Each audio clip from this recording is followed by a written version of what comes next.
இங்க ஒரு பையனுக்கு பப்ளிக் எக்ஸாம் எழுதுற தேதியுமே வந்துருது.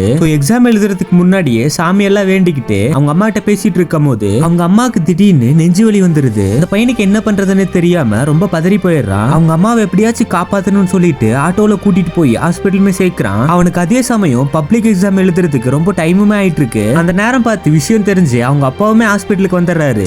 அந்த டாக்டருமே அந்த பையன்கிட்ட வந்து உங்க அம்மாக்கு எதுவுமே ஆகல, நல்லா தான் இருக்காங்கன்னு பேசிட்டு இருக்கும் போது அந்த நேரத்துல அவங்க அம்மா வந்து அவங்க அப்பா கிட்ட இவனுக்கு பப்ளிக் எக்ஸாம் இருக்கு, கூட்டிட்டு போய் எழுத வைங்க அப்படின்னு சொல்லுவாங்க. அவங்க அப்பாவுமே வண்டியில கூட்டிட்டு போய் ஸ்கூல்ல டிராப் பண்ணிட்டு எக்ஸாம் நல்லா எழுதுப்பா அப்படின்னு சொல்லுவாரு. இவனுமே எக்ஸாம் நல்லா அட்டன் பண்ணி முடிக்கிறான். அதுக்கப்புறம் பாத்தீங்கன்னா ரிசல்ட்டுக்கான நாளுமே வருது.